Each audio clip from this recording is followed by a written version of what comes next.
O carro capotou 2 vezes antes de parar de cabeça para baixo, e quando João, o vizinho jovem que por acaso passava de moto, parou para ajudar, ele encontrou Miguel sangrando e murmurando um nome masculino que não era o de sua esposa. Essa revelação acidental abalou João, que sempre admirara o homem casado de 49 anos como um pai substituto, forçando-o a confrontar não só o acidente, mas o segredo que mudaria tudo entre eles.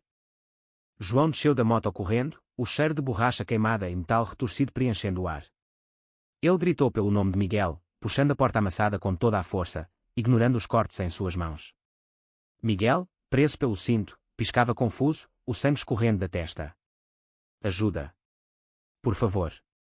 Amor, murmurou ele, e João congelou ao ouvir amor, seguido de um nome que reconheceu como de um antigo amigo de Miguel, não de sua esposa Ana.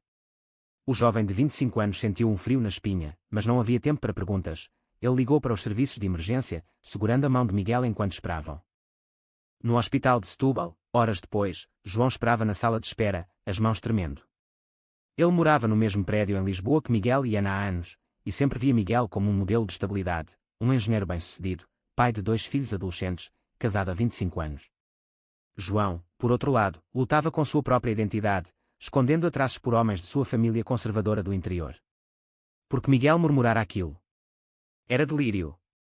Ou algo mais profundo? Quando o médico saiu, anunciando que Miguel sobreviveria com fraturas e uma concussão, João respirou aliviado, mas a dúvida o consumia. Ele decidiu visitar Miguel no quarto, precisando de respostas. Miguel abriu os olhos devagar, vendo João ao lado da cama. Você salvou minha vida, disse ele com voz rouca, tentando sorrir. João hesitou, então perguntou diretamente, quem é o amor que você chamou no carro? Miguel empalideceu, seus olhos castanhos se enchendo de pânico. Ele negou no início, alegando confusão pelo acidente, mas João insistiu, mencionando o nome ouvido. A sala ficou em silêncio tenso, e Miguel, enfraquecido, finalmente cedeu, é o Pedro. Meu antigo amor da universidade. Eu nunca contei a ninguém. João sentiu o mundo girar, ele próprio havia lutado com sentimentos semelhantes, mas ver Miguel, o homem perfeito, admitir aquilo era chocante. Você é casado, tem filhos. Como assim? Questionou João, a voz baixa para não ser ouvido. Miguel explicou que na juventude, em uma Portugal ainda mais conservadora nos anos 90, ele reprimira seus sentimentos por Pedro para se encaixar nas expectativas familiares, casando-se com Ana por pressão social e medo de rejeição. A conversa se estendeu, Miguel revelando como o casamento era uma fachada de afeto, mas sem paixão verdadeira. Seus filhos, Sofia de 17 e Tiago de 15, eram sua alegria, mas a vida dupla o corroía por dentro. João ouvia, empatizando secretamente, pois sua própria família em Braga o pressionava para namorar mulheres e se estabelecer. Ele confessou a Miguel, eu entendo. Eu sinto mesmo por homens, mas nunca disse a ninguém. Um laço inesperado se formou ali, no quarto de hospital, mas com ele veio o medo. Miguel pediu sigilo, temendo perder tudo, família, emprego, reputação em uma sociedade portuguesa ainda marcada por tradições católicas e machismo. João prometeu, mas ao sair, sentiu o peso da cumplicidade. Dias depois, Miguel voltou para casa, mancando com muletas. Ana, sua esposa dedicada, o cuidava com carinho, alheia ao segredo. João, morando no apartamento ao lado, oferecia ajuda, levava compras, ajudava com tarefas domésticas enquanto Ana trabalhava como professora. Mas cada interação com Miguel carregava uma tensão nova, olhares prolongados, toques acidentais que faziam o coração de João disparar. Ele se questionava, era atração ou apenas empatia? Miguel, por sua vez, via em João um reflexo de seu eu jovem, e isso o aterrorizava. Uma noite, enquanto Ana estava em uma reunião escolar, Miguel convidou João para um café. Obrigado por tudo, disse Miguel, mas seus olhos diziam mais. João sentiu o ar carregado, e pela primeira vez, admitiu para si mesmo que estava se apaixonando. Mas o que viria a seguir? Trair a confiança de Ana. Arruinar uma família. O conflito interno crescia, e João saiu dali confuso, sabendo que uma escolha errada poderia destruir vidas. Enquanto isso, a família de João ligava insistentemente. Sua mãe, devota católica, perguntava sobre namoradas, insinuando que aos 25 anos ele precisava amadurecer. João mentia, mas o stress o consumia. Ele começou a pesquisar online sobre identidades LGBT em Portugal, lendo sobre o progresso desde a legalização do casamento gay em 2010, mas também sobre o preconceito persistente em famílias tradicionais. Miguel, recuperando-se, enfrentava seus próprios demónios, sonhos com Pedro, o amor perdido, e agora a proximidade com João o fazia questionar décadas de repressão. Uma tarde, sozinho com João ajudando a arrumar a garagem, Miguel tocou no braço dele. Você me faz lembrar como eu era livre antes. João recuou, coração batendo forte. Não podemos, sussurrou. Mas o dano estava feito, a semente da atração mútua germinava em solo perigoso. O primeiro confronto veio quando Tiago, o filho de Miguel, flagrou uma conversa sussurrada entre eles. O adolescente, curioso, perguntou: pai, o que vocês tanto escondem? Miguel desconversou, mas Tiago, perceptivo, começou a observar. João, sentindo a pressão, pensou em se afastar, mas Miguel o procurou: preciso de você. Ana não entende. João cedeu, e as conversas noturnas se tornaram rotina, compartilhando histórias de luta interna. Mas cada encontro aumentava o risco, e João se via dividido entre lealdade e desejo. A sociedade portuguesa, apesar de avanços, ainda julgava duramente. Amigos conservadores de Miguel poderiam rejeitá-lo se soubessem. O jovem se perguntava: valia a pena arriscar tudo por um sentimento proibido? A tensão escalou quando Ana começou a notar as ausências de Miguel. Você passa muito tempo com o João, comentou ela uma noite, durante o jantar familiar. Miguel riu forçado, alegando que era só ajuda pós-acidente, mas Ana franziu a testa, seu instinto maternal alertado. Ela amava Miguel profundamente, construíra uma vida com ele baseada em confiança e rotina. Aos 47 anos, Ana era uma mulher forte, dedicada aos filhos e ao trabalho, mas o casamento, embora estável, carecia de intimidade há anos. Ela atribuía isso ao stress do trabalho de Miguel, não imaginando a verdade. João, ouvindo a conversa através da parede fina do prédio, sentiu culpa corroê-lo. Ele decidira se afastar, mas Miguel o procurava cada vez mais, confessando que pela primeira vez em décadas se sentia vivo. Uma semana após o retorno de Miguel, João recebeu uma ligação de sua irmã em Braga. Mãe está preocupada com você. Por que não vem visitar? E traga uma namorada dessa vez. A pressão familiar o sufocava. Em Portugal rural, ser gay ainda era tabu, com histórias de rejeição e violência. João desligou, frustrado, e procurou Miguel para desabafar. No apartamento vazio, Ana e as crianças em uma viagem escolar, eles conversaram horas. Miguel abriu uma garrafa de vinho do Douro, e as barreiras caíram. Eu me casei por medo, admitiu Miguel. Meu pai me deserdaria se soubesse de Pedro. João compartilhou sua própria história, um beijo roubado na universidade, seguido de vergonha autoimposta. Pela primeira vez, eles se abraçaram, um gesto de conforto que durou tempo demais. Nenhum dos dois ousou ir além, mas o ar estava elétrico com possibilidade. O despertar de Miguel veio com um sonho vívido. Ele via Pedro, jovem e livre, mas ao acordar, era João quem ocupava seus pensamentos. Ele questionava sua moral, trair Ana emocionalmente era pior que fisicamente. Como pai, ele priorizava os filhos, mas a repressão o adoecia. Decidiu confrontar João: isso precisa parar antes que nos machuquemos. Mas João, agora envolvido, rebateu: você começou isso ao confessar. Agora eu não consigo ignorar.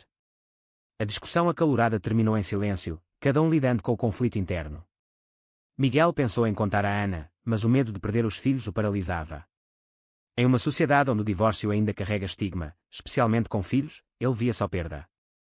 Enquanto isso, Tiago, o filho, começou a investigar. Ele ouviu rumores na escola sobre pessoas diferentes e conectou pontos.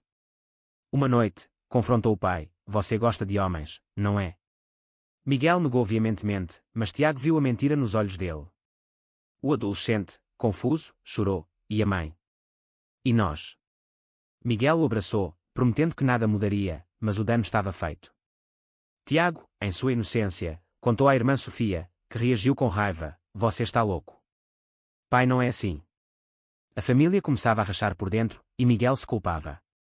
Ele procurou João para conselho, mas o jovem, temendo as consequências, sugeriu terapia. Em Lisboa há centros LGBT discretos, disse João. Miguel hesitou, admitir publicamente era um passo enorme. João enfrentava sua própria batalha. Seus amigos notavam sua distração, e um deles, mais liberal, perguntou: você está apaixonado por alguém proibido? João desconversou, mas internamente debatia: ajudar Miguel era nobre ou egoísta? Ele lia sobre casos semelhantes, como homens casados saindo do armário tarde na vida, causando dor mas também libertação. Uma tarde, em um café no Bairro Alto, João encontrou um grupo de apoio gay. Lá, ouviu histórias de rejeição familiar, mas também de aceitação. Inspirado, ele convenceu Miguel a ir a uma reunião anônima. Pelo menos ouça, insistiu. Miguel, relutante, concordou, e naquela noite, ouviu testemunhos que ecoavam sua vida. Pela primeira vez, sentiu não estar sozinho, mas o preço da verdade o aterrorizava. A traição veio indiretamente quando Ana encontrou uma mensagem no telefone de Miguel: "Preciso te ver, João." Inocente, mas suspeita. Ela confrontou Miguel: "O que está acontecendo?" Ele mentiu, dizendo ser sobre ajuda prática, mas Ana não acreditou. Chorando, ela ligou para a irmã: "Acho que Miguel me trai." A família dela, conservadora de Porto, aconselhou vigilância. Ana decidiu observar, e flagrou Miguel e João em uma conversa intensa no parque. Embora nada físico, a intimidade emocional era evidente. Ana sentiu o mundo desabar, anos de casamento questionados. Ela não confrontou ainda, mas o ressentimento crescia. Miguel, sentindo a rede se fechar, tomou uma decisão impulsiva, contou a João que terminaria tudo. "Pela minha família", disse. João, magoado, rebateu: "E pela sua felicidade? Você merece ser autêntico." A discussão escalou para uma briga, com João saindo furioso. Sozinho, Miguel chorou pela primeira vez em anos, questionando se a repressão valia a dor. João, por sua vez, decidiu confrontar sua própria família, ligando para a mãe: "Mãe, eu sou gay." O silêncio do outro lado foi ensurdecedor, seguido de choro: "Como assim? Isso é pecado." A rejeição o abalou, mas também o fortaleceu. Ele se perguntou se Miguel aguentaria o mesmo. O clímax parcial veio quando Tiago, sobrecarregado, confidenciou a um amigo da escola. O boato se espalhou, e logo colegas zombavam dele: "Seu pai é viado." Tiago brigou, voltando para casa machucado. Miguel, vendo o filho sofrendo por sua causa, desabou. "Eu causei isso", confessou a si mesmo. Ele procurou Ana naquela noite, pronto para a verdade, mas hesitou ao vê-la carinhosa com os filhos. O conflito moral o dilacerava, honestidade versus proteção. João, sabendo do incidente na escola, ofereceu apoio a Tiago anonimamente, mas o garoto o rejeitou: "Você é o problema." A culpa consumia João, sua boa intenção inicial virara caos. Ana, agora certa da traição emocional, decidiu agir. Ela marcou uma conversa com Miguel após as crianças dormirem. "Diga a verdade", exigiu, olhos cheios de lágrimas. Miguel, exausto, confessou tudo: os sentimentos reprimidos, Pedro, e agora a conexão com João. Ana ouviu em choque, sentindo-se traída não pelo gênero, mas pela mentira de décadas. "Você me usou como cobertura", gritou ela. Miguel negou, jurando que a amava como amiga, mas Ana saiu chorando, trancando-se no quarto. Na manhã seguinte, ela pediu separação temporária: "Preciso pensar nos filhos." Miguel concordou, devastado, mudando-se para um hotel em Lisboa. Os filhos, informados vagamente de problemas conjugais, reagiram mal. Sofia culpou o pai, Tiago se isolou. João, sabendo da confissão por Miguel, sentiu uma mistura de alívio e culpa. Ele visitou Miguel no hotel, oferecendo o ombro: "Você fez o certo." Mas Miguel rebateu: "E o preço? Meus filhos me odeiam." Eles discutiram longamente sobre ética. Era egoísmo priorizar a felicidade pessoal sobre a família. Em Portugal, onde a família é sagrada, a escolha de Miguel era controversa. João, inspirado, decidiu sair do armário para amigos próximos. Reações variaram, alguns apoiaram, outros se afastaram, refletindo a sociedade dividida. Um amigo conservador disse: "Isso é contra a natureza", e quando preconceitos arraigados. Enquanto isso, Ana buscou conselho em uma terapeuta, processando a dor. Ela amava Miguel, mas sentia-se enganada. Ele viveu uma mentira, desabafou. A terapeuta sugeriu empatia, mencionando que muitos homens gays casam por pressão social nos anos 80, 90. Ana considerou, mas o ressentimento persistia. Ela confrontou João diretamente no prédio: "Você destruiu minha família." João, chocado, defendeu-se: "Eu só ajudei após o acidente.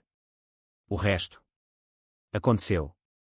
Ana o acusou de sedução, mas João rebateu: "Miguel reprimiu isso por anos. Culpa a sociedade, não nós." A discussão acalorada expôs as feridas. Ana via perda, João via libertação. Miguel, sozinho no hotel, enfrentou depressão. Ele perdeu peso, questionando se valia a pena. Uma ligação de Pedro, o amor antigo, veio inesperadamente. Miguel o contatara por desespero. Pedro, agora abertamente gay e casado, aconselhou: "Viva a sua verdade, mas pague o preço com dignidade." Inspirado, Miguel marcou uma reunião familiar. No apartamento, com Ana e filhos, ele explicou sua jornada, a repressão da juventude, o medo da rejeição. Sofia chorou: "Porque não disse antes?" Tiago, mais compreensivo agora, perguntou: "Você ainda nos ama?" Miguel jurou que sim, prometendo apoio incondicional. Ana, tocada, concordou em terapia conjunta, mas a separação prosseguia. João, paralelamente, lidava com rejeição familiar. Sua mãe o deserdou temporariamente, não venha aqui até mudar. O pai, silencioso, não interveio. João sentiu o isolamento, mas encontrou suporte em comunidades LGBT de Lisboa, como a ILGA Portugal. Ele convidou Miguel para um evento, onde viram casais gays felizes, contrastando com sua dor. Podemos ser assim? Perguntou João. Miguel hesitou, talvez, mas após consertar o dano. A atração entre eles crescia, mas agora com cautela, sabendo o custo. Uma noite, eles compartilharam um beijo casto, selando uma promessa de paciência. O confronto social veio quando o emprego de Miguel soube. Um colega conservador espalhou o rumor, e o chefe, católico devoto, o demotivou sutilmente. Miguel debateu demitir-se, mas decidiu lutar. Minha vida pessoal não afeta meu trabalho. Em uma reunião, defendeu-se, citando leis antidiscriminação portuguesas. Alguns apoiaram, outros não, refletindo a divisão societal. João, trabalhando como designer freelance, enfrentou clientes cancelando projetos ao saberem de sua orientação. Portugal progrediu, mas não o suficiente, lamentou. Ana, processando, encontrou uma amiga que passara por similar. O perdão leva tempo, aconselhou. Ela permitiu Miguel ver os filhos regularmente, mas proibiu João perto deles. Tiago, curiosamente, procurou João, me explique o que é ser gay. João, cuidadoso, compartilhou recursos, ajudando o garoto a entender sem julgar. Sofia, mais resistente, culpava João, você o influenciou. A dinâmica familiar mudava, com Miguel pagando o preço da honestidade, perda de amigos, olhar julgadores na rua. João questionava sua escolha, ajudar Miguel valer a dor causada. Ele escreveu um diário, refletindo sobre moralidade. Uma noite, Miguel o procurou, sem você, eu ainda estaria mentindo. Eles decidiram prosseguir devagar, focando em cura. Mas o alto preço, famílias divididas, carreiras ameaçadas, os fazia duvidar. A sociedade portuguesa, com seu mix de progresso e tradição, amplificava o drama. Com a separação oficializada, Miguel alugou um apartamento pequeno no Chiado. Ele via os filhos nos fins de semana, reconstruindo laços. Tiago se abria mais, fazendo perguntas sobre identidade, é genético, pai? Miguel respondia honestamente, usando o momento para educar. Sofia, porém, mantinha distância, influenciada pela avó materna que via tudo como pecado. Ana, em terapia, começava a perdoar, reconhecendo que Miguel não escolhera sua orientação. Eu o amo como amigo, admitiu ela a uma confidente. Mas o divórcio prosseguia, com divisão de bens e custódia compartilhada. Miguel sentia o peso financeiro e emocional, questionando se a liberdade valia a solidão. João, agora em relacionamento incipiente com Miguel, enfrentava escrutínio. Amigos comuns os viam juntos, e rumores corriam. Um ex-colega de João o confrontou, você rouba maridos agora. João defendeu, não é assim. É sobre ser verdadeiro. Mas internamente, duvidava, era amor ou rebound. Ele procurou terapia, explorando seus padrões, atração por homens mais velhos, talvez por falta de figura paterna. Miguel, similarmente, refletia sobre o ciclo, reprimir para se encaixar, só para repetir erros. Eles decidiram pausar o romance, focando em si mesmos. Precisamos curar primeiro, concordou Miguel. O despertar social veio com um evento, um protesto LGBT em Lisboa contra a discriminação. João convenceu Miguel a ir. Lá, viram milhares apoiando, incluindo famílias. Miguel chorou ao ver pais gays com filhos, imaginando um futuro alternativo. Mas um contra-protesto conservador os lembrou da divisão, cartazes com família tradicional e insultos. Um manifestante gritou para Miguel, volte para o armário, velho. A humilhação o abalou, mas João o apoiou, eles são minoria agora. O evento fortaleceu sua resolução, mas destacou o custo, segurança ameaçada em uma sociedade ainda em transição. Ana, sozinha, reconstruiu sua vida. Ela se inscreveu em um curso de arte, encontrando paixão nova. Uma noite, encontrou Miguel para discutir os filhos e, surpreendentemente, desejou felicidade, se for com João, que seja honesto. Miguel agradeceu, vendo-a como aliada. Mas os filhos lutavam, Tiago enfrentava bullying na escola, Sofia se rebelava saindo com amigos errados. Miguel interveio, levando-os à terapia familiar. Minha escolha os afetou, mas mentiras seriam piores, explicou. O processo era lento, com recaídas, mas progressos. João confrontou sua família novamente. Viajando a Braga, enfrentou os pais, aceitem ou percam um filho. A mãe, após dias de reflexão, ligou chorando: eu te amo, mas preciso de tempo. O pai permaneceu distante, refletindo gerações de machismo. João voltou a Lisboa fortalecido, mas marcado. Ele e Miguel reataram devagar, com datas discretas, passeios pelo Tejo, conversas profundas. Mas cada passo trazia medo, e se os filhos rejeitassem? E se a sociedade julgasse? Um traidor inesperado surgiu, um primo de Ana espalhou a história online, em fóruns conservadores. Miguel recebeu mensagens de ódio: você destruiu uma família santa. Ele debateu processar por difamação, mas optou por ignorar, focando em advocacy. João o apoiou, escrevendo um artigo anónimo sobre experiências gays em Portugal madura. O texto viralizou em círculos progressistas, trazendo suporte, mas também backlash. Miguel perdeu um contrato de trabalho, forçando-o a freelancar. O preço econômico adicionava tensão. Em meio ao caos, um momento de paz, Miguel e João ajudaram Tiago em uma tarefa escolar sobre direitos humanos. O garoto defendeu a igualdade, orgulhoso do pai. Sofia, vendo isso, amoleceu: desculpe, pai. A família começava a se recompor, mas fragmentada. Ana namorava alguém novo, encontrando felicidade. Miguel refletia: a dor valera pela autenticidade. Ele e João decidiram morar juntos, mas devagar, priorizando os filhos. O conflito final interno veio quando Miguel recebeu uma oferta de emprego em Madrid, longe. Aceitar significava deixar os filhos, recusar significava estagnação. Ele consultou João: e nós? João apoiou: vá se for melhor, mas lute por nós. Miguel recusou, escolhendo proximidade. A decisão reforçou seu laço, mas destacou sacrifícios constantes. Com o tempo, a rotina se estabilizou. Miguel e Ana divorciaram amigavelmente, com custódia compartilhada. Os filhos adaptaram, Tiago aceitou abertamente, Sofia gradualmente. Miguel e João oficializaram o relacionamento em uma cerimônia simples, com poucos amigos progressistas. Mas a sociedade testava, vizinhos cochichavam, um antigo amigo cortou laços. Miguel perdeu contato com parentes conservadores, pagando o preço da verdade. João, similarmente, reconectou com a mãe, mas o pai permaneceu distante. Eles encontraram comunidade em grupos LGBT, voluntariando para ajudar outros. Um ano após o acidente, Miguel refletia no local do CRES na Rábida. Tudo começou aqui, disse a João. Eles discutiram as escolhas: repressão versus honestidade, família versus self. Eu machuquei muitos, admitiu Miguel. João rebateu, mas salvou a si mesmo. A jornada os mudara, mais fortes, mas cicatrizados. Ana, agora amiga, os visitava ocasionalmente, mostrando que cura era possível. Os filhos prosperavam, com Tiago defendendo direitos na escola, Sofia explorando identidade própria. No entanto, desafios persistiam. Miguel enfrentou discriminação no trabalho novo, processando e vencendo, mas exausto. João perdeu um cliente importante por imagem. Eles debatiam: Portugal evoluíra com leis pró-LGBT, mas corações mudavam devagar. Em uma conferência, Miguel falou publicamente: minha história é de perda e ganho.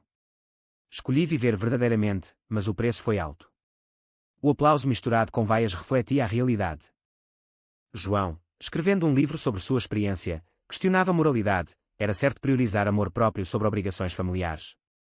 Ele e Miguel discutiam noites adentro, fortalecendo o laço. Uma viagem familiar, com Ana e filhos, ao Algarve simbolizou reconciliação, risos na praia, conversas honestas. Mas tensões surgiam, como quando Sofia perguntou: pai, você se arrepende? Miguel respondeu: não do amor, mas da dor causada. O clímax emocional veio quando Pedro reapareceu, convidando Miguel para um reencontro. João sentiu ciúmes, mas encorajou: feche o ciclo.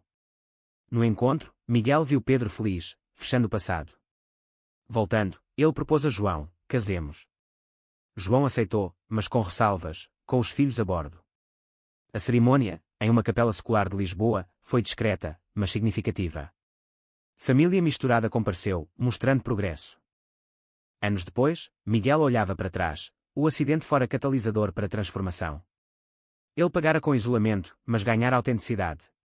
João, similarmente, via crescimento. Eles adotaram causas, ajudando jovens LGBT. Mas o debate interno persistia, as escolhas foram certas. Foi certo Miguel priorizar sua verdade sobre a estabilidade familiar, ou isso foi um ato de egoísmo imperdoável?